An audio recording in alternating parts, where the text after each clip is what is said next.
সকল প্রকার জড়তা, দুর্বলতা, সংকীর্ণতা, আবিলতা, হীনমন্যতা ঝেড়ে ফেলে সবাই ইমানের বলে বলিয়ান হয়ে জজবা ইশক এবং মহব্বতের আমেজ মিশিয়ে সমস্বরে বুলন্দ আওয়াজে আকাশ বাতাস মুখরিত করে নিজকে উজাড় করে বিলীন করে বীর বিক্রমে সিংহ গর্জনে বজ্র বিষানে ফেটে পড়ে উল্লাসের সাথে আওয়াজ তুলে সবাই একবার পড়ি আলহামদুলিল্লাহ। ভাইরা, মহাগ্রন্থ আল কোরআন আজকে বিশ্বের ইতিহাসে যে মহাগ্রন্থটা নিয়ে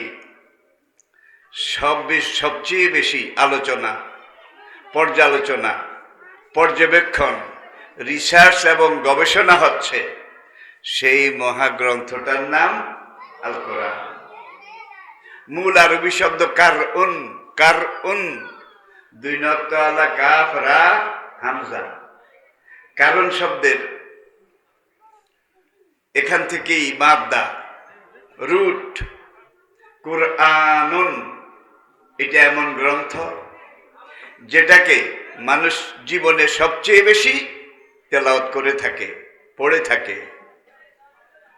আমরা যারা ৫ ওয়াক্ত সালাত আদায় করি, এই মহাগ্রন্থ আল কোরআনের প্রথম সূরাটা, সূরা ফাতিহা, দৈনিক কতবার পড়ি? ফরজে লাগে সূরা ফাতিহা, লা সালাতা ইল্লা বিফাতিহাতিল কিতাব। ওয়াজিবে বোধহয় লাগে না? সুন্নতে, বেতেরে, নফলে, ইশরাকে, তাহাজ্জুদে, চাশতে, আওয়াবিনে সূরা ফাতিহা না হলে তো সালাতই হবে না। তাহলে এটা আপনার আগে কিন্তু আপনার বাবা পড়েছে, বাবার আগে দাদা, তার দাদা, তার দাদা, তার দাদা, গত 1445 বছর পর্যন্ত এটা এইভাবে পঠিত হয়ে আসছে। আপনাদের মধ্যে মুরব্বী যারা ৫ ওয়াক্ত সালাত আদায় করেন, এখন বয়স ৬০ বছর, ৭০ বছর, বলেন এই ৭০ বছরে সূরা ফাতিহা আপনি কত লক্ষবার পড়েছেন? কোনো ক্যালকুলেটর এইটার হিসাব দিতে পারবেন না, কোনো কম্পিউটার এইটাকে আপনি যোগ করে মিলাতে পারবেন না। বনী ইসরাঈলদেরকে আল্লাহ পাক জান্নাতের খানা দিয়েছিল। ওয়াজাল্লালনা আলাইকুমুল গামামা ওয়া আনজালনা আলাইকুমুল মান্না ওয়াস সালওয়া। আপনারা জানেন, কয়েকদিন খেয়েছে ওরা যখন মোটা তাজা হয়ে গেল, ক্ষুধার খাসি হয়ে গেল, তখন লাইন বেঁধে ওদের কিছু লিডার আল্লাহর নবী মুসা আলাইহিস সালামের কাছে আসলো। এসে বলে, ইয়া মুসা লা নাসবির আলা তাআমিন ওয়াহিদ, এক রকমের একই খানা, বেহেশত থেকে আসা প্যাকেট ফুড, ফেরেশতাদের তৈরি, কে এক রকমের খানা খেতে খেতে আমাদের রুচি নষ্ট হয়ে গেছে। ফাদু, হে নবী মুসা তুমি দোয়া করো, লানা আমাদের জন্যে, রব্বাকা তোমার রবের কাছে। আরে হারামজাদা, ৪০ বছর বেহেশতের মানা সাদুয়া কারে খাওয়াইল? যে আল্লাহ রাব্বুল আলামিন, তারা এসে মুসাকে বলে তোমার রবের কাছে দোয়া করো আমাদের জন্য। তাইলে ওদের কি দেখা যায়? এখনো সেই রবকে ওরা রব বলে স্বীকার করছে না, করতে চাচ্ছে না। ফাদুলানা রাব্বাকা, এই আবার দিস ইজ সেকেন্ড টাইম। হে নবী মুসা আমাদের জন্য দোয়া করো তোমার রবের কাছে। একবারও কিন্তু আমাদের রব বলতেছে না, কিন্তু তোমার রবের কাছে আমাদের জন্য দোয়া করো। ইউখরিজ লানা মিনাল আরদে মিন বাকলিহা ওয়া কিসাইহা ওয়া আদাসিহা ওয়া আফুমিহা ওয়া বাসালিহা, টান কসু, মান কসু, ছড়া কসু, মুড়া কসু, কালি কসু, ডালি কসু, গাজর, শালগম, মূলা, ওন প্রোডাকশন, এগুলো যেন আল্লাহ আমাদের খাওয়ার ব্যবস্থা করে। নবী মুসা শুনে বললেন, আতাস্তাবদিলুনা আল্লাযী হুয়া আদনা বিল্লাযী হুয়া খায়র। ওরে পোড়া কপালের দল, বেহেশতের আল্লাহর রহমত কুদরত, এটা তৈরি মানা সালুয়া বেহেশতি খানা বাদ দিয়ে তোরা কসু ঘেসু এগুলার পিছনে লেগেছিস, এটা তো তোদের জন্য কল্যাণকর মঙ্গলজনক হবে না। আমি বলছিলাম খানা যতই ভালো হোক একাধারে কয়েকদিন খেলে আর ভাল লাগে না। এটা মানুষের সাইকোলজি, মনোবিজ্ঞান, যে নিরামিষ টিরামিষ কিছু ভর্তা টর্তা থাকলে এখন আর এই ফিস্ট রোস্ট রেজালা এগুলো খেতে খেতে রুচি নষ্ট হয়ে গেছে, আর ভাল লাগে না। এটা হলো একটা বাস্তবতা। কিন্তু বেহেশতের নিয়ামত খেলে কারো রুচি বোধহয় বিগড়াবে, কারো মন থেকে বোধহয় উঠে যাবে। আচ্ছা, বেহেশত থেকে, লহে মাহফুজ থেকে আপনার আমার আমাদের জন্যে যে নিয়ামত, যে মহাগ্রন্থ আল কোরআন আল্লাহ রাব্বুল আলামিন পাঠালেন, সেই কোরআন পড়তে পড়তে সূরা ফাতিহা আপনি কয়েক লক্ষবার পড়েছেন, পড়তে পড়তে কার মন তিতা হয়ে গেছে একটু হাত দেখান। একটা এত পাইলাম না, তাইলে দেখা যায় কারো মন থেকে উঠে যায়নি, মন তিতা হয়নি, অন্তর ভোতাও হয়নি। যিনি যত বেশি পড়ছেন তার পড়ার আগ্রহ তত কমে গেছে, ঠিক না? বাড়ছে? তাইলে বুঝা যায় এখন এইটার বেইল আছে, এখন এইটার লংজিভিটি আছে, এখন এইটার গ্রহণযোগ্যতা আছে। এটা লাইফ কোনোদিন ফুরাবে না, অনন্তকালের জন্যে। এই কোরআন হাসরের কঠিন মাঠে প্রিয় নবী যেদিন উম্মতের জন্য মাকামে মাহমুদের সেজদায় পড়ে কান্নাকাটি, আহাজারি, রোনাজারি শুরু করবেন, এমন এক সময় ওয়াকুলু আদম ও সফিউল্লাহ ইয়া রব্বে নফসি নফসি। প্রথম মানুষ, প্রথম নবী হযরত আদম আলাইহিস সালাম হাসরের মাঠের ভয়াবহতা অবস্থা দেখে কান্না জড়িত কণ্ঠে বলবেন, নফসি নফসি, আমার কি উপায়, আমার কি উপায়। ওয়াকুলু নূহ নবিয়ুল্লাহ ইয়া রব্বে নফসি নফসি। আমি বুখারী শরীফের হাদিস থেকে কোট করছি, কিতাবুশ শাফায়াত। উলামায়ে কেরাম বুঝতেছেন, আদম আলাইহিস সালামের দশম প্রজন্ম, প্রথম শরীয়তধারী গ্রন্থধারী উলুল আজম পয়গম্বর সাইয়্যিদনা নূহ আলাইহিস সালাতু ওয়াস সালাম হাসরের মাঠে উঠে হাসরের ভয়াবহতা দেখে কাঁদবেন আর বলবেন, ইয়া রব্বে নফসি নফসি।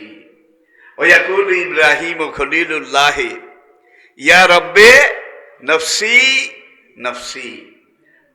নূহ আলাইহিস সালামের দশম প্রজন্ম ইব্রাহিম আলাইহিস সালাম, তাহলে আদম আলাইহিস সালামের 20তম প্রজন্ম, জেনারেশন। ইব্রাহিম আলাইহিস সালাম বলবেন, নফসি নফসি, আমার কি উপায়।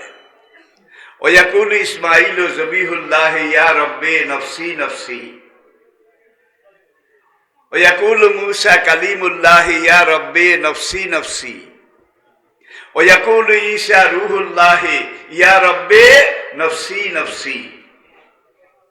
তাহলে বুঝা গেল আদম থেকে আমাদের নবীজির আগের নবী সাইয়েদনা ঈসা আলাইহিস সালাতু ওয়াস সালাম ইবনে মরিয়ম, সব নবী বলবেন, আমার কি উপায়, আমার কি উপায়। ওয়াকুলু মুহাম্মাদুর রাসূলুল্লাহ সাল্লাল্লাহু আলাইহি ওয়াসাল্লাম ইয়া রব্বে উম্মতি উম্মতি, মানলে উম্মতি ইয়া রব। সব নবী বললেন নফসি নফসি, আর আমাদের নবীজি বলবেন উম্মতি উম্মতি। মাকামে মাহমুদে সেজদায় পড়ে নবী যখন উম্মতি উম্মতি বলে রোনাজারি আহাজারি উম্মতের জন্য কান্নাকাটি শুরু করবেন, আরশের মালিকের রহমতের দরিয়ায় জোয়ার আসবে। আরশের মালিক চিনেছেন তো? তিনি ডাক দিবেন, ইয়া মুহাম্মদ ইরফা রাসাকা, ওগো আমার বন্ধু মুহাম্মদ সাল্লাল্লাহু আলাইহি সাল্লাম, আপনি মাথা তুলুন। ইশফা, আপনি সাফায়াত করেন। তুশাফা, কবুল করা হবে, কবুল করব সেটা না, আপনি যা বলবেন তাই করা হবে, আপনি যা চাবেন তাই দেওয়া হবে। আপনার ইচ্ছার বিরুদ্ধে, আপনার মর্জির বিরুদ্ধে আমি আরশের মালিক আল্লাহ রাব্বুল আলামিন আজকে কোনো ফয়সালা করব না। আপনি যা বলবেন, যেভাবে বলবেন, আপনার উম্মতের কিসমত আমি আল্লাহ সেইভাবে বন্টন করব। নবী শাফায়াত করবেন। নবীজির শাফায়াতে 4 রকমের লোক। ফার্স্ট টাইম, প্রথম পর্যায়ে তারা জান্নাতে চলে যাবেন। 4 রকমের লোক কারা? আনাম আল্লাহু আলাইহিম মিনান নবিয়িন। অন্য নবীরাও জান্নাতে যেতে হলে এই নবীর কি লাগবে? শাফায়াত লাগবে। ও সিদ্দিকিন, যুগে যুগে নবীদের যারা অনুসারী ছিলেন। ও শুহাদা, দ্বীনের জন্য যারা জীবন দিয়েছেন। ও সালিহিন, সকল যুগের যারা পারফেক্ট খাঁটি ইমানদার বান্দা, তারা জান্নাতে চলে যাবেন। একজনও যাওয়ার বাকি থাকবেন না। এই 4 পর্যায়ের লোক যখন জান্নাতে চলে যাবেন, তারপরে অসংখ্য অগণিত মানুষ যখন হাসরের ময়দানে ঘামের সমুদ্রে ভাসতে থাকবে, সূর্যটা মাথার উপরে, পায়ের নিচে তামার জমিন, এই ভয়াবহ অবস্থাতে আল্লাহ নবী বলবেন, যা চাই তা দেয়, যা বলি আল্লাহ তা করে। কিন্তু চাওয়ারও তো একটা সীমা আছে। This is matter of courtesy. বারবার কেবল কেবল চাওয়া, এটা কার্টেসি নয়, ভদ্রতা নয়। নবী এক পর্যায়ে হাঁফিয়ে যাবেন, কিন্তু অনেক উম্মত বাকি। এইবার আল্লাহ নবী মাকামে মাহমুদের সোনার কুরসিতে বসে লহে মাহফুজের দিকে তাকাবেন। কেন? বাল হুয়া কুরআনুম মাজিদ ফি লাওহিন, যেই কোরআন লহে মাহফুজ থেকে এসেছে, যেই কোরআন লহে মাহফুজে লেখা আছে, সেই কোরআনের দিকে তাকাবেন। তখন রব্বুল আলামিন বলবেন, ইরফা ইয়া মুহাম্মদ ইশফা তুশাফা সাউতুতা। হে আমার বন্ধু মোহাম্মদ সাল্লাল্লাহু আলাইহি সাল্লাম, আপনার আর কোনো সে আছে, কিছু বলার আছে? নবী বলবেন, ইন্নী ইস্তাহিয়াইতু আলা নফসি, আমার শরম লাগে, আমার শরম লাগে। যত কিছু চাইছি সব দিছ, কিন্তু অনেক উম্মত রয়ে গেছে। তখন নবী বলবেন, আল কোরআন হুজ্জাতুল লাকা আও আলাইকা। নবী বলবেন, যে কোরআনের জন্য আমি রক্তে রেঙ্গেছি, যেই কোরআনের জন্য আমি ক্ষত বিক্ষত হয়েছি, যেই কোরআনের জন্য আমার দাঁত ভেঙেছে, আমার মাথার ফুলি ভেঙেছে, হে কোরআন, তুমি এবার আমার গুনাহগার উম্মতের জন্য শাফায়াত করো। হাদিসটার অংশ হলো, আল কোরআন হুজ্জাতুল লাকা আও আলাইকা। হাসরের কঠিন ময়দানে এই কোরআন হয় আপনার পক্ষের উকিল হবে, নয় আপনার বিপক্ষের উকিল হবে। ওয়াকালা রাসূল ইয়া রাব্বি ইন্না কাওমি ইত্তাখাযু হাযাল কুরআনা মাহজুরা। নবী এক পর্যায়ে বলবেন, ওগো রব্বুল আলামিন, আমার কোরআন থেকে যারা মুখ ফিরিয়ে নিয়েছে, দুনিয়া সবকিছু করেছে পড়েছে, কিন্তু কোরআনের দিকে ফিরে তাকায় নাই, আমি নবী আজকে তাদের ঠিক থেকে মুখ ফিরাই নিলাম। উপায়টা কি হবে? আসুন আবার গোড়ায়। এই কোরআন কি? কোরআনের আগেও তো আসমানি কিতাব ছিল, ছিল না? ছিল না? আমি একটু অস্বস্তি বোধ করছি। আপনাদের থেকে জবাব আসছে না, আপনাদের থেকে রিপ্লাই আসছে না। মনে হয় যেন আমি নিষ্প্রাণ জীবনহীন মানুষের সাথে কথা বলছি। এটা তো হয় না, এটা উচিত না। নবী কথা বলতেন, সাহাবায়ে কেরাম বলতেন, বালা ইয়া রাসূলুল্লাহ, ও আল্লাহর নবী আরো বলেন, আরো বলেন। আর যদি সব চুপ করে বসে থাকেন, আমি মনে করবো বোধহয় ঘুমের লোকদের সাথে আমি কথা বলছি। মুসলমান বিড়ালের জাতি না বীরের জাতি? এখন বাঘের বাচ্চা, শেরে খোদা, আসাদুল্লাহ, তাদের অনুসারী।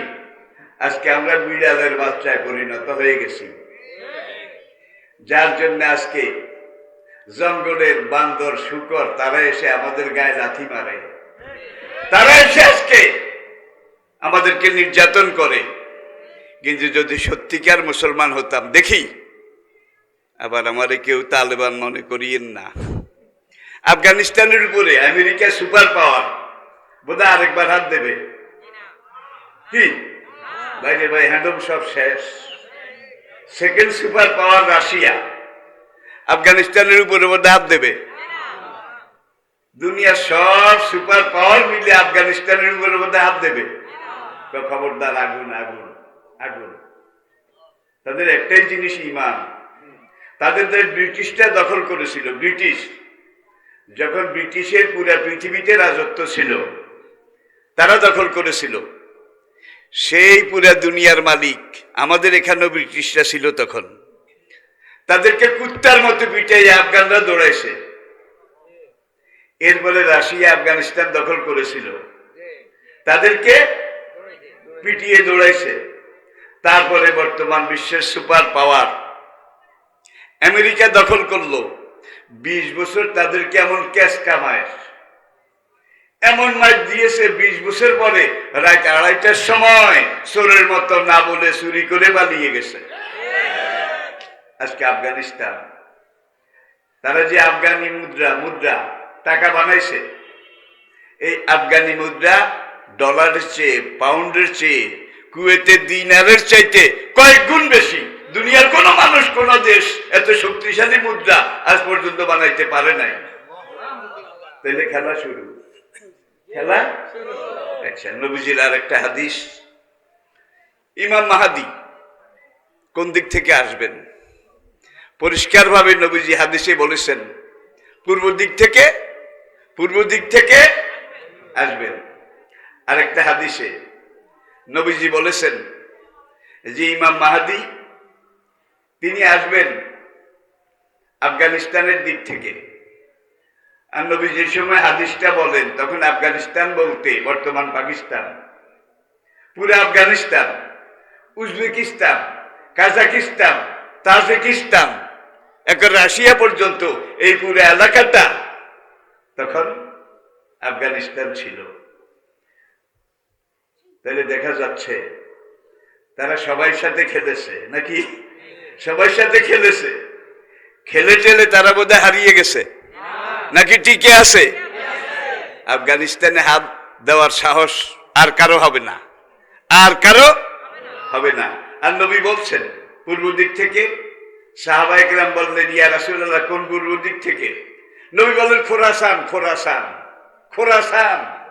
যদি এবার খোরাসান খুঁজে নেন, মঙ্গোলিয়া থেকে শুরু করে গোবি মরুভূমি, মঙ্গোলিয়া থেকে শুরু করে গোবি মরুভূমি, সেখান থেকে উজবেক, কাজেক, তাজিক, বসনিয়া, চেচনিয়া, বর্তমান আফগানিস্তান, বর্তমান পাকিস্তান, এই এলাকাটা হবে ইমাম মাহাদির সৈন্যবাহিনীর সমন্বয় এবং একত্রিত হওয়া।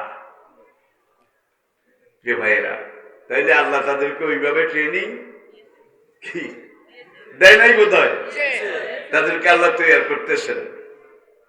এই পর্বে এই দিকে আমি আলোচনা আর বাড়াতে পারছি না, তাহলে মূল আলোচনা থেকে যাবে। আমি কোরআন নিয়ে কথা বলছি। আজকে যেই মহাগ্রন্থটা নিয়ে সবচেয়ে বেশি দুনিয়াতে আলোচনা, পর্যবেক্ষণ, পর্যালোচনা, রিসার্চ, গবেষণা হচ্ছে, সেই মহাগ্রন্থটার নাম আল কোরআন। নবীজির কাছে এই কোরআন লহে মাহফুজ থেকে এসেছে। আল্লাহ পাক কোরআনে হাকিমের আরেক আয়াতে বলছেন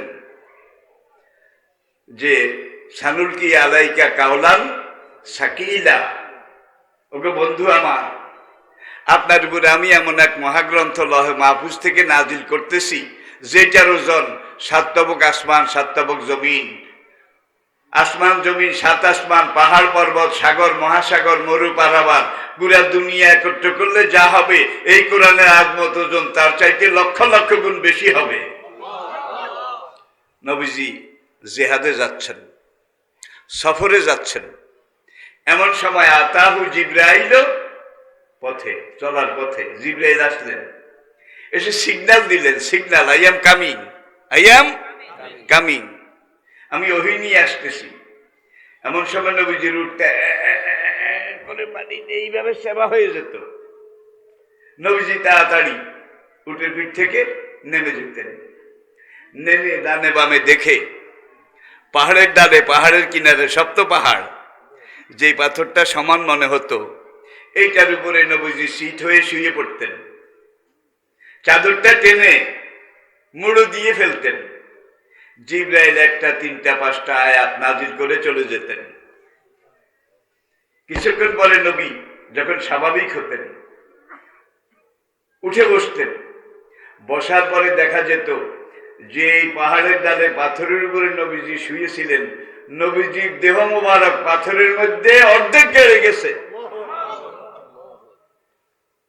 সানুল কি আলাইকা কাওলান, আল্লাহ পাক এই কোরআন লহে মাহফুজে লেখার পরে জমিনকে বললেন, জমিন আমার কোরআন তোর উপরে আমি নাজিল করতে চাই। আল্লাহ লারদ, জমিন কান্নাকাটি শুরু করলো। রব্বুল আলামিন এই পৃথিবীতে হিমালয়ের মতো পাহাড়, বিসিবিএসের মতো আগ্নেয়গিরি, সাহারার মতো মরুভূমি, আটলান্টিক মহাসাগরের মতো মহাসাগর আমি লালন করি, ধারণ করি, কিন্তু তোমার কোরআন এটাকে ধারণ করা, বহন করার ক্ষমতা আমি জমিনের নাই। আমার উপরে যদি কোরআন নাজিল করা, আমার অস্তিত্ব গেলে যাবে, হারিয়ে যাবে, বিলীন হয়ে যাবে।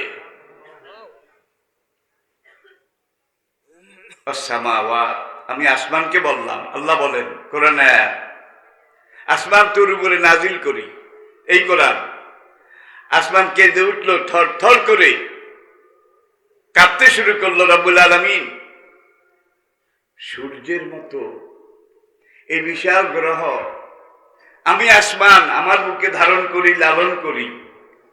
চাঁদের মতো, শুক্র পৃথিবী মঙ্গলের মতো, মিল্কি ওয়ের মতো, ছায়াপথের মতো কত লক্ষ লক্ষ গ্রহ উপগ্রহ, যার এক একটা দুনিয়ার চেয়ে কোটি কোটি গুণ বড় এবং ভারী, এগুলাকে আমি ধারণ করি, লালন করি, কিন্তু কোরআনকে বহন করার ক্ষমতা আমি আসমানের নাই। আমার উপরে যদি কোরআন নাজিল করো, আমি চূর্ণ বিচূর্ণ হয়ে যাব। নাম্বার 3, আল্লাহ পাহাড়কে বললেন, অল জেবাল, পাহাড় তাহলে তোর উপরে নাজিল করি। পাহাড় কান্না শুরু করলো এবং গলা শুরু করলো।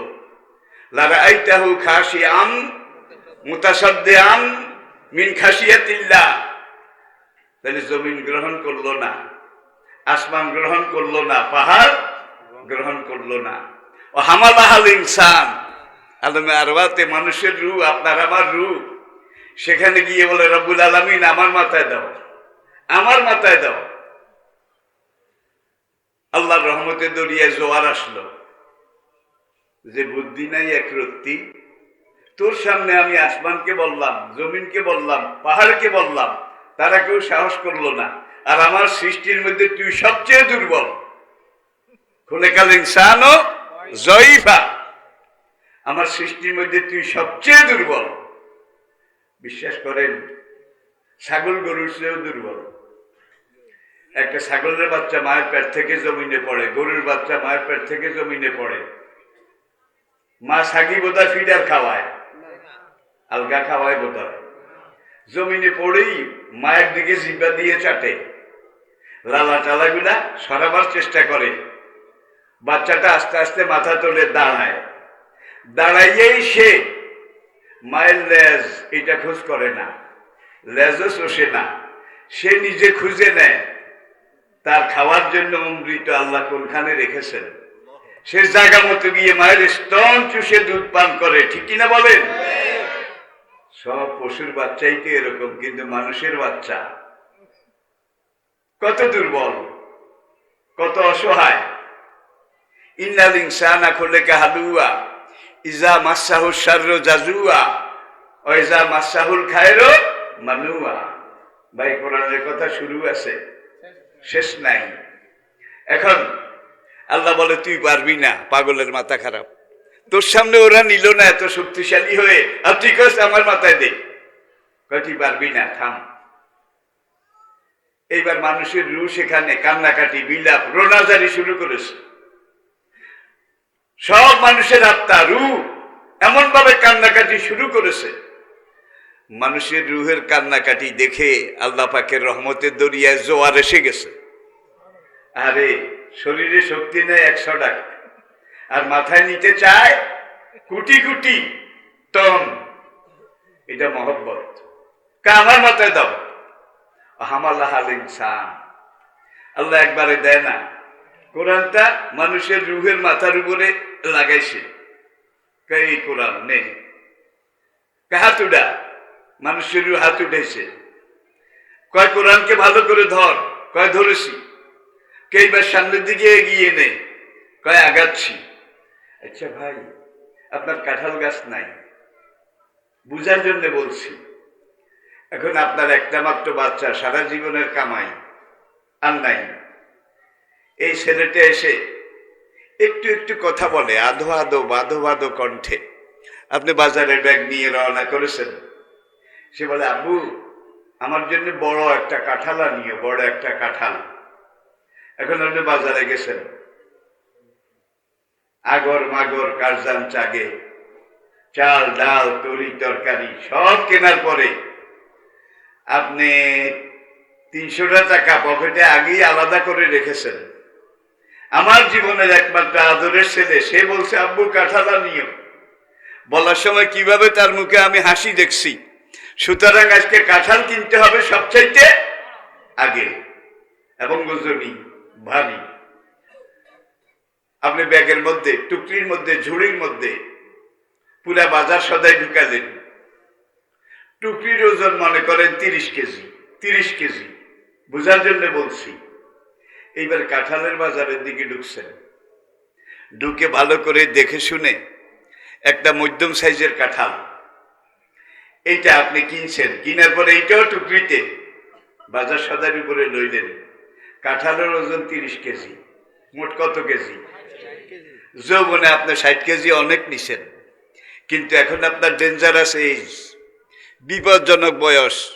এখন 20 কেজি দিলেই মাথায় আপনার নিঃশ্বাস বন্ধ হয়ে যায়, ঠিক কিনা বলেন? এখন টান দিছেন, উঠে না। দোকানদারকে বললেন, ভাই আমার মাথায় একটু তুলে দাও। দোকানদার ধরে ধরে উঠাই দিছে। এইবার আপনি বাজার থেকে বের হয়ে যখন একটু সামনে গেছেন, আপনার বুক টন টন করে, আপনার মাথা শিনশিন করে, আপনার পা দুটো ভেঙে জড়িয়ে আসে, আপনার হাঁটার শক্তি মনে হয় যেন চলে যাচ্ছে। এই সময় এখানে একটা ক্যামেরা আছে, এখানে একটা ক্যামেরা। এই ক্যামেরার মধ্যে ওই ছেলের চেহারা দেখা গেছে। আরে সদাইটা এত ভারী হইতো না, এত কষ্ট হইতো না, খাইছে দারুণ কাঁঠালে। কাঁঠাল লওয়াতে আজকে বাজার সদাই 30 কেজি কি বাড়ন্ত বাড়তি। যখন ছেলের চেহারাটা এখানে ক্যামেরায় দেখা গেছে, আল্লাহর কসম বুকের টনটনি ভালো হয়ে গেছে। আমি কি বুঝাতে পেরেছি? আবার হাঁটেন, কদ্দূর যাওয়ার পরে আর হাঁটতে পারেন না, আবার টন টন শিনশিন করে।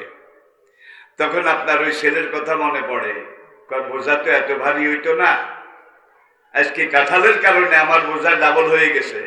ছেলের চেহারা এখানে দেখা যায়, এখানে আরেকটা চোখ আছে, আরেকটা চোখ আছে। যখনই ছেলের চেহারাটা দেখেন, সন্তানের মায়া, স্নেহ, বাৎসল্য, সাইকোলজিক্যালি মানসিকভাবে আপনার বুকের টনটনে শিনশিনি কি হয়? থেমে যায়, বন্ধ হয়ে যায়। এইভাবে বুক টনটন শিনশিন করতে করতে আপনি বাড়ির দিকে আসছেন। গ্রাম বাংলার হাঁটা পথে 60 কেজি মাথায় নিয়ে সোনার ছেলে, সেও কিন্তু বাড়িতে বসে নাই, সঙ্গী 2-3 জনকে দাওয়াত দিছে। এই আদম, সেখানে একটা স্রোত, একটা বিপ্লব উদ্বেলিত হলো। হায় রে, তুই আমার আশা ভরসার প্রতীক, তুই কাঁঠাল খাবি, ভাঙবি, তুই হাসবি। তোর মুখে হাসি ফুটাবার জন্যে এই বিপজ্জনক বয়সে 60 কেজি মাথায় করে আমি নিয়ে এসেছি। কত বুক টনটন করেছে, শিনশিন করেছে, কোনো কষ্টকে আমি পাত্তা দেইনি। এখন তুই রাস্তায় গড়াস, তাইলে আমি এত কষ্ট কার জন্য করলাম? আপনি ওই টুকরি মাথায় আবার পিছনের দিকে বাচ্চার কাছে গেলেন, গিয়ে বলে, এই বাবা উঠ উঠ, ধর টুকরি দাও। তবুও গড়াইস না, কান্দিস না। এইবার চোখ মলতে মলতে উঠছে। একদিকে কান্দে, আরেকদিকে মুখে হাসি, কাবু দাও দাও। সে যে নিতে পারবে না এটা বোঝে না, কিন্তু আপনি বুঝেন। এইবার সে হাত তুলছে, আব্বু দাও দাও। আপনি অনেক কষ্ট করে মাথা থেকে নামিয়েছেন, নামিয়ে দুই হাতে টুকরিটা ধরেছেন। ছেলে দাঁড়িয়ে আমার মাথায় দাও। আপনি এবার ছেলের মাথায় দিয়েছেন। হাত দুইটা উপরে উঠায়, টুকরি ধর। টুকরির কাছা তো নাগাল পায় না, এখান দিয়ে হাত লাগাইছে। আপনি বলেন, বাবা মাথায় লইছ? কহ লইছি। টুকরি ধরছ? কহ ধরছি। পারবি? এই তো পারি। এবার বাড়ির দিকে যা। সে কি খুশি, বাড়ির দিকে যায়। আপনি এইভাবে এইভাবে এইভাবে পাশে পাশে হাঁটেন, বলেন সব ভার বোঝা কার হাতে? ওই বাচ্চার মতো খোলেকার ইনসান দইফা। আমার সৃষ্টি জগতের মধ্যে মানুষ সবচেয়ে দুর্বল। যেই কোরআন পাহাড় পর্বত, মরু পারাবার, সাগর মহাসাগর, আসমান জমিন নিল না, বল বুদ্ধি নেই 100 টাকা, বলে যে এই কোরআন আমার মাথায় দাও। কিন্তু যিনি মালিক, মালিকাল মুলক, তিনি জানেন আপনি পারবেন না, তারপরেও কান্দে। আপনার কান্না দেখে ওই বাবার মতো মালিকের মহান রহমতের দরিয়ে জোশ আসলো। আল্লাহ তখন বললেন, কান্দিস না, উঠ, গড়াইস না, ধর কোরআন ল। আল্লাহ মানুষের মাথায় এই কোরআন দিছে। ওইনা লাহু লাহাফিজুন, মাথায় করে নে, হাট, এখন আনে।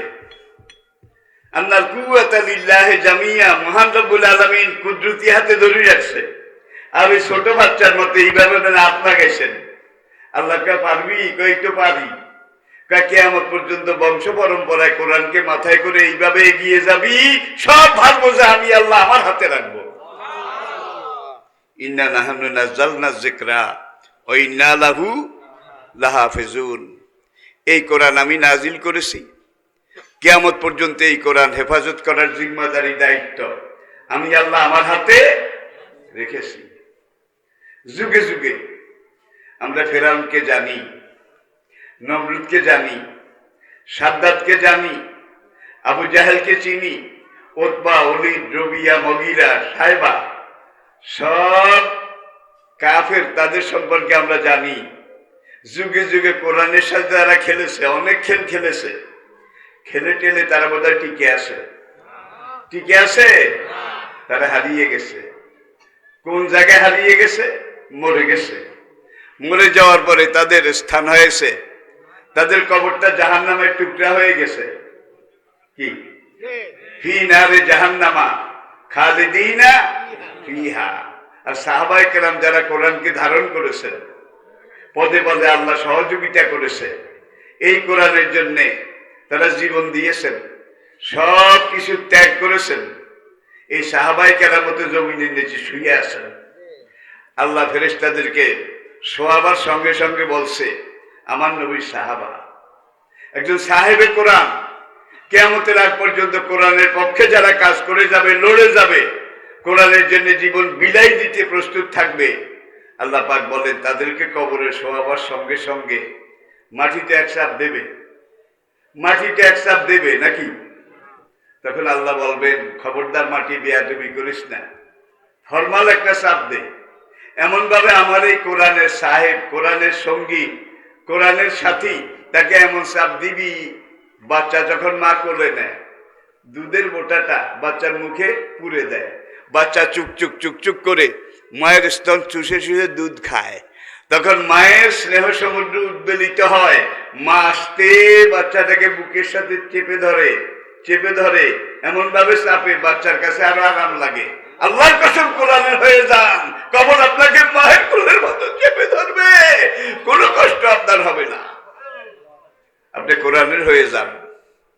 কোরআনে হওয়া জানি, হওয়া মানে আল্লাহর জন্য হয়ে যান।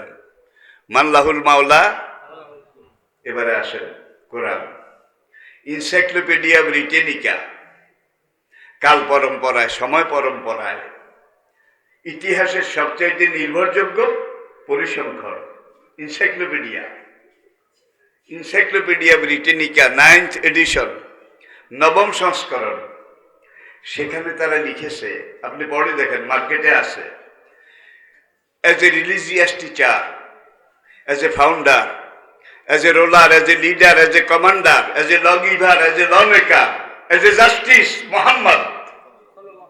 এর লিখে তারা সামনে ব্র্যাকেট দিয়ে লিখেছে পিস বি আপন হিম। মোহাম্মদ লিখে সামনে ব্র্যাকেটে লিখেছে পিস বি আপন হিম, অর্থাৎ সাল্লাল্লাহু আলাইহি ওয়াসাল্লাম। তারপরে আবার লিখেছে is the Superman of the world, এই জগতের সর্বোচ্চ মানব, সবচেয়ে পরিপূর্ণ মানব। নবীজি ছিলেন জ্বলন্ত সূর্য। ইন্না আরসালনাকা শাহিদান ওয়া মুবাশশিরান ওয়া নাযীরা ওয়া দাইয়ান ইলাল্লাহি বিইজনিহি ওয়া সিরাজান মুনীরা। নবুয়ত সূর্য, যে সূর্যের আলোতে শুধু মক্কা মদিনা নয়, মাশরিক মাগরিব শিমাল জনুব পুরা দুনিয়া এমন আলোকবর্তিকায় ভরে উঠেছিল, আলোক উজ্জ্বল হয়ে গিয়েছিল। ১,৫০০ বছর চলে গেছে। এই ১,৫০০ বছরের নবী চলে যাওয়ার পরে ইসলামে কিন্তু বাড়তি কিছু হয় নাই, যোগও কিছু হয় নাই। নবী চলে যাওয়ার পরের থেকেই ঘাটতি শুরু হয়েছে নাকি? নবীজি চলে যাওয়ার পর থেকে ইসলামে আর বাড়তি হয় নাই, কি হয়েছে? ঘাটতি, ঘাটতি, কমতি, কমতি। ১,৫০০ বছর পর্যন্ত ঘাটতি হইতে হইতে এখন যে দূর আছে, ইসলাম নামে যে দূর আছে, সেটা দুনিয়ার সবার উপরে আছে। কিয়ামত পর্যন্ত ঘাটতি হলেও এটা ফুরাবে না, সবকিছুর উপরে থাকবে। সেটার নাম কি? ইন্না দীনা ইনদাল্লাহিল ইসলাম। আসুন, এনসাইক্লোপিডিয়া ব্রিটানিকা এরপরের চ্যাপ্টারে লিখেছে holy Quran is the super book of the world. একমাত্র মহাগ্রন্থ আল কোরআন এই পৃথিবীর উপরে নিখুঁত, নির্ভুল, নিরঙ্কুশ, কালোজয়ী, চিরন্তন একমাত্র গ্রন্থ। যেইভাবে এসেছে সেইভাবে আছে। পাতাইনা দাউদা জাবুরা, দাউদ নবীর কাছে আমি আল্লাহ জাবুর কিতাব নাজিল করেছিলাম। জাবুর সুলাইমানের বাবা দাউদ। ওয়াতাইনা মুসাল কিতাবা, বলে ইসরায়েলের উলুল আজম পয়গম্বর মুসা আলাইহিস সালামের উপরে আমি তাওরাত নাজিল করেছিলাম। মরিয়মের বেটা ঈসা, তার উপরে আমি ইনজিল কিতাব নাজিল করেছিলাম। কোরআনের আগে এই তিনটা হলো কি? আসমানি কিতাব। কোরআন সহ 4টা। আই রিপিট, তাওরাত, জবুর, ইনজিল, কোরআন। তাওরাত কি আজকে পৃথিবীতে আছে? জবুর আছে, ইনজিল আছে, নামে আছে, কামে নাই। কোরআন বলছে ইউহাররিফুনাহু, সেই ইহুদি খ্রিস্টানরা তাদের স্বার্থের জন্য তাওরাতের মতো তাওরাত বানিয়ে কিছু কথা ঢুকাই দিয়েছে, আর যেই কথাগুলো থাকলে ওদের স্বার্থ নষ্ট হয় এগুলা বের করে ফেলেছে। হাররাফা ইউহাররিফু তাহরিফান মুহাররাফুন, সংযোজন বিয়োজন, কিছু যোগ করেছে, কিছু আজকে হাজার হাজার বছর যোগ বিয়োগ, যোগ বিয়োগ, প্লাস মাইনাস, প্লাস মাইনাস, এটা করতে করতে তাওরাত নামে আজকে যেটা আছে সেটা নিউ টেস্টামেন্ট। নিউ টেস্টামেন্ট তাওরাতের কলঙ্ক। ইনজিল নামে যেটা আছে এটা ইনজিলের কলঙ্ক। জাবুর নামে যেটা আছে এটা জাবুরের কলঙ্ক। সেগুলোর ব্যাপারে আল্লাহ এই কথা বলেননি, ইন্না লাহু লাহাফিজুন। কিয়ামত পর্যন্ত এগুলাকে আমি আল্লাহ হেফাজত করবো বলেননি। আল্লাহ চাইছেন এগুলা কিছুকাল থাকবে, তারপরে কোরআন নাজিল হলো। কোরআন নাজিল হওয়ার পরে সাহাবায়ে কেরাম তাদেরকে নবী কোরআন তেলাওয়াত করে শুনাইলেন। প্রথম, এটা ফার্স্ট এইড, ফার্স্ট এইড, প্রথম চিকিৎসা। সাহাবায়ে কেরাম কোরআন শুনলেন। সাহাবারা কিন্তু একবার পড়লে মুখস্থ হয়ে যেত, একবার পড়লে বা একবার শুনলেই মুখস্থ হয়ে যেত। আচ্ছা ভাই, বর্তমান পৃথিবীতে তাওরাতের কোন হাফেজ সাহেব আছে? জবুরের, ইনজিলের এখন নাই, বোধহয় সেই জমানায় আসিল। মুসা আলাইহিস সালামের জমানায় তার সাহাবীদের মধ্যে তাওরাতের বোধহয় হাফেজ ছিল। দাউদ আলাইহিস সালামের জমানায় জাবুরের বোধহয় হাফেজ সাহেব ছিল। মুসা আলাইহিস সালামের, ঈসা আলাইহিস সালামের জমানায় ইঞ্জিলের মধ্যে একজন হাফেজ সাহেব ছিল, তার সাহাবীদের মধ্যে একজনও না। ওলে ইসমাইল বি মেউদ মেউদ শোনেন, অতএব রেথি বি মেউদ শোনেম গাই গাদল। আমি এটা ব্রিটিশ মিউজিয়াম থেকে সংগ্রহ করেছি। 1986-তে আমি এবং বন্ধু প্রতিম শহীদ আল্লামা দেলোয়ার হোসেন সাইদি, আমরা দুই বন্ধু একত্রে যখন বিলাস সফর করছিলাম, ব্রিটিশ মিউজিয়াম থেকে এই লাইনটা আমি আমার ডায়েরিতে লিখেছি। হিব্রু ভাষা। আর ইসমাইলের বংশে তিনি জন্মগ্রহণ করবেন। বি মেউদ মেউদ শোনেন, তার নাম হবে মোহাম্মদ। তোমরা এই নামটা মনে রাখবে। তিনি যখন দুনিয়াতে আসবে তখন তাওরাত থাকবে না, জবুর থাকবে না, ইঞ্জিল থাকবে না, একমাত্র কোরআন হবে সারা দুনিয়ার মানুষের একক ধর্মগ্রন্থ। তাহলে কোরআন আসার পরে তাওরাত জবুর ইঞ্জিল কি হয়ে গেছে? বাতিল। এবং আল্লাহ বলছেন আমাইয়াবতাগে গায়রাল ইসলামে দীনা, সূরা আল ইমরান। কোরআন আসার পরে যারা তাওরাত জবুর ইঞ্জিল এগুলোর মধ্যে ধর্ম খোঁজ করবে, ফালাই ইকবালা মিনহু, যিনি তাওরাত জবুর নাযিল করেছেন তিনি বলেন এগুলা উইথহেল্ড, এগুলাকে বাতিল ঘোষণা করা হলো। এত দ্বারা এই কোরআনের মাধ্যমে অতীতের সব আসমানি কিতাব সবগুলোকে হেল্ড আপ করা হলো, স্টপ করা হলো। এবং কিয়ামত পর্যন্ত একমাত্র কোরআন যেটা নিয়ে এসেছে সেটা চলবে। এখন ভাই, কোরআনে আকিমিস সালাহ আছে নাকি? বারবার, অনেকবার। আদম, নূহ, ইব্রাহিম, ইসমাইল, সুলাইমান, দাউদ, মুসা, ঈসা, সব উলুল আজম পয়গম্বরের কাছে আমি আল্লাহ সব যুগে একটা কমন নির্দেশ করেছি, আন আকিমিদ্দিন, আমার জমিনে আমার দিন কায়েম করো। আর এই দিন কায়েম করার জন্য তারা একদিকে দাওয়াত দিয়েছেন, আরেকদিকে দিন শিখিয়েছেন। কামিন নবিয়্যিন কাতালা কুতিলা মাহুমুর রাব্বিয়ুনা কাসীর। কত নবী এই দিনের জন্য জীবন দিয়েছেন হাসতে হাসতে। কি নবীদের কত সঙ্গী সাথী যুগে যুগে এই দিন কায়েমের জন্য জীবন দিয়েছে। তাওরাত জবুর ইঞ্জিল এগুলো যদিও আসমানি কিতাব ছিল, পূর্ণাঙ্গ ছিল না, আংশিক ছিল। তাওরাতে ছিল 12 কমান্ডমেন্ট, 12টা আইন। জবুরে ছিল হাতে গোনা কয়েকটা আইন, ইঞ্জিলে ছিল তাই। কিন্তু মহাগ্রন্থ আল কোরআনে কি আছে? বিসমিল্লাহির রহমানির রহিম প্রথম আয়াত, কোরআনের প্রথম আয়াত। লহে মাহফুজে যেইভাবে লেখা আছে আপনার আমার ঘরে ঠিক সেইভাবে আসে নাকি নাই? আর কোরআনের শেষ অক্ষর মিনাল জিন্নাতে নাস। আমি এইভাবে বলি, কোরআনের প্রথম অক্ষর বা, শেষ অক্ষর সিন, এই দুইটা একত্র করেন। বাস অর্থ কি? পেট ভরে নাই, আরো লাগবে নাকি? সেরে গেছে, হয়ে গেছে, অনেক হয়েছে, আর দরকার নাই। এরপরে আসেন বিসমিল্লাহির রহমানির রহিমের পরে সূরা ফাতিহা। এটা ভূমিকা। উম্মুল কোরআন, উম্মুল কিতাব, আর শেফা ওয়াদ দোয়া, সাবাম মিনাল মাসামি। এই ভূমিকার পরে সূরা ফাতিহার পরে যেখান থেকে শুরু, সেই সূরাটার নাম কি? আল বাকারা। বাংলা অর্থ কি? গরু। আমি কি ঠিক বলেছি? বাংলা অর্থ গরু। আর যেখানে গিয়ে কোরআন শেষ হয়েছে মিনাল জিন্নাতে, এই সূরাটার নাম কি? নাস, মানুষ। তাহলে ভূমিকার পরে সূরা ফাতিহার পরে গরু দিয়া শুরু, মানুষে গিয়া শেষ। গরু হইয়া ঢুকো, আর কোরআনের জ্যোতিতে জ্যোতির্ময় হও, কোরআনের আলোকে আলোকিত হও, তাইলে নূরের তৈরি ফেরেশতারা পর্যন্ত তোমাকে সেজদা করবে। এই কোরআন গরুকে মানুষ বানাবার জন্য এসেছে। পশুত্বকে বিলীন করে, মেসাকার করে, ফেরেশতার চেয়ে সম্মানিত মানুষকে সার্থক মানুষ এটা বানাবার জন্য এই কোরআন এসেছে। গরু নিজের দান খাত খায় না, বোধ হয় ডাল খাত বোধহয় খায় না।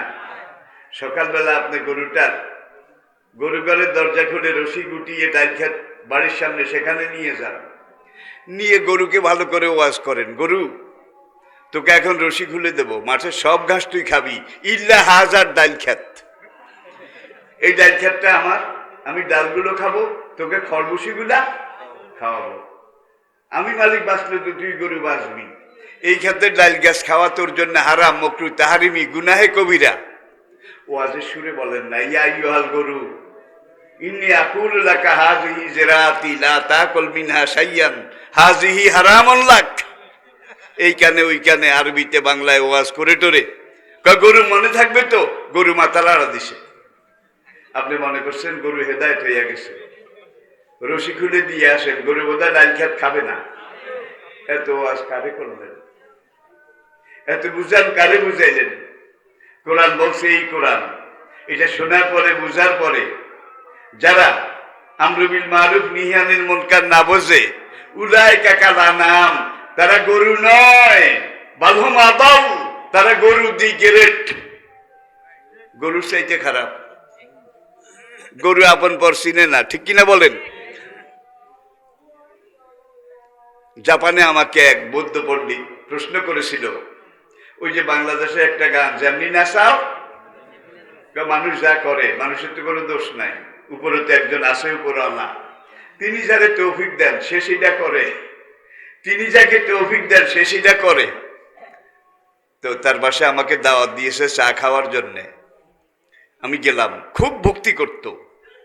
আর বিশ্বের মধ্যে যত দেশে আল্লাহ আমাকে নিয়েছে, প্রাচ্য বলেন, পাশ্চাত্য বলেন, মধ্যপ্রাচ্য বলেন, জাপানের মানুষ সবচেয়ে ভদ্র, এত শান্ত, এত আস্তে আস্তে কথা বলে, এত নম্র, দুনিয়ার অন্য কোনো মানুষ, তাদের মধ্যে আঁকা বাঁকা আছে, কিন্তু জাপান ম্যাটার অফ কার্টেসি, ভদ্রতা নম্রতায় সবাই ঊর্ধ্বে। আমেরিকাতে 100 জন মানুষের মধ্যে 30 জন অ্যাবনর্মাল হয়ে গেছে, অ্যাবনর্মাল বুঝেননি, হাতে বইয়ে রয়েছে, সে কি কোথায় যাবে, কি খাবে, কোনো কিছু বোঝে না। এই 30 জন অ্যাবনর্মালের মধ্যে কিছু আছে পাগল, কিছু আছে ছাগল, কিছু কবরে মুতে। আজকে ইসরায়েলি সৈন্যদের কি অবস্থা, যারা জাহান্নামে চলে গেছে মুসলমানদের হাতে, যারা জাহান্নামে চলে গেছে মারা গিয়ে, তারা তো গেছে, যেগুলো বেঁচে আছে প্রতি 100টা সৈন্যের মধ্যে 30টা পাগল হয়ে গেছে, মাথা খারাপ। কি হামাসে লাগ পাইল, কি মুসলমান যোদ্ধায় লাগ পাইল। ইসরায়েল কিন্তু মধ্যপ্রাচ্যের সবচেয়ে বড় শক্তি, সুপার পাওয়ার, তাদের কি না আছে, আর হামাসের কিছু নাই, কিন্তু তারা ইসলামের জন্য জিহাদ করে। আল্লাহ সাহায্য এই যুগেও তারা বোধহয় পায় নাই বোধহয়। ইসরায়েলের সাকরাতুল মউত, মৃত্যু যন্ত্রণা শুরু হয়ে গেছে, জান কবজ হওয়ার অল্প বাকি আছে। এখন 7 বার বাদ ডাকে, যুদ্ধ থামাও, যুদ্ধ থামাও। হামাস বলে, আগে তো থামাইতে কইছিলাম, তোমরা তো থামাও নাই, তোমরা যখন তখন থামাও নাই, আমরা এখন থামাবো না। Tit for tat, as you sow, so will you reap। ইসরায়েলের সাকরাতুল মউত চলছে, জেরুজালেম, বাইতুল মাকদাস, ফিলিস্তিন, মসজিদে আকসা যেখানে আছে, এখানে হাসরের মাঠ হবে। মসজিদে আকসার উপরে যে হলুদ গম্বুজ, এখানে আল্লাহ পাকের আরশ বসবে। এই ফিলিস্তিন জেরুজালেম, এখানে 5000 নবী শুয়ে আছেন, তার মধ্যে ইব্রাহিম আলাইহিস সালামও আছেন, আপনারা জানেন। সুতরাং এটা হারাবে না, কোন শিখুন্ডি একাকে গিলতে পারবে না, খেতেও পারবে না। এখন আল্লাহর রহমতে ফিলিস্তিনের যা ওরা নিয়েছে খেয়েছে গত 100 বছরে, 100 বছর মায়ের খাওয়ার পরে, ইজা ইয়াসাল ইনসান ও তাওয়ালা লেসানুহু, কই তুই তো আমারে মেরে ফেলবি, বাঁচতে তো দিবি না, মরার আগে তোর অন্ডকোষে একটা লাথি হইলো মারবো। তাইলে কোন সময় অন্ডকোষে লাথি দেয়? নরম জায়গায়। তুই যখন আমাদের মেরেই ফেলবি, আমি বুঝতে পেরেছি, মরার আগে তোর অন্ডকোষে শেষ লাথি মারলাম। 100 বছর মার খাওয়ার পরে হামাস ইসরায়েলকে মারা মানে আমেরিকাকে মারা, ঠিক না বলে? আজকে সবাই ফিলিস্তিনি মুক্তির যোদ্ধা, তাদেরকে বাপ ডাকে, বাপ বাপ, থামাও থামাও, এত সস্তা নয়, তারা মুসলমান, আমাদের মতো না। দেশ খারাপ, সময় খারাপ, চেয়েছিলাম ইসলামের জন্য কিছু করব, এখন মুনাফিকি যাদের ভিতরে আছে, দেশ খারাপ, সময় খারাপ, জান বাঁচান ফরজ, ঠিক না বলেন? জান বাঁচান। যেদিন মায়ের পেটে আল্লাহ রু দিয়েছেন, আপনার মায়ের পেটে রু দিয়েছেন, তার 50,000 বছর আগে আদমে আরওয়াতে রু দেওয়ার 50,000 বছর আগে আল্লাহ লিখেছেন আপনার মরণ কিভাবে হবে। আল্লাহ জি খালাকাল মমতা অল হায়াত, দেখছেন নি? মৌতের আগে কনফার্ম করেছেন, তারপরে হায়াত দিয়েছেন। সুতরাং যেইভাবে লেখা আছে সেইভাবেই মরবেন, ঠিক কিনা বলেন? ওয়ালাউ কুনতু ফি বুরুজিন, বাংলাদেশের সবচেয়ে মজবুত বিল্ডিং এ যাইয়া পালান না, আজকের বোধহয় খুঁজে পাবে না। একদিনে অনেক কথা বলা যায় না, তাইলে আমরা কোরআন বুঝবো, কোরআন শিখবো। সাহাবায়ে কেরাম নবীজির কাছে কোরআন শুনেছেন, কোরআন বুঝেছেন, কোরআন শিখেছেন, কোরআন অনুযায়ী বলেছেন, কোরআন অনুযায়ী চলেছেন, তারা পুরো দুনিয়ার মালিক হয়েছেন, ঠিক কিনা বলেন? কোরআনকে বাদ দিলে মুসলমানের আল্লাহর কসম আর কিছু থাকে না। যতক্ষণ আপনার সাথে কোরআন আছে, আপনার অস্তিত্ব আছে। কোরআনকে বাদ দিছেন, আপনি থেকেও এই কোরআন বুঝার জন্য, বুঝাবার জন্য এই মাদ্রাসা। কারিকুলামের অবস্থা বেশি ভালো না ভাই, সেখানে গুণ ঢুকছে, উই পোকা ঢুকছে, বান্দর ঢুকছে, কচ্ছপ ঢুকে গেছে। ইমানদার জাতি হিসেবে আমাদেরকে এগুলো বুঝতে হবে, দেখতে হবে, মেরামত সংশোধন করতে হবে। আল্লাহ পাক আমাদেরকে বুঝার তৌফিক দান করুন।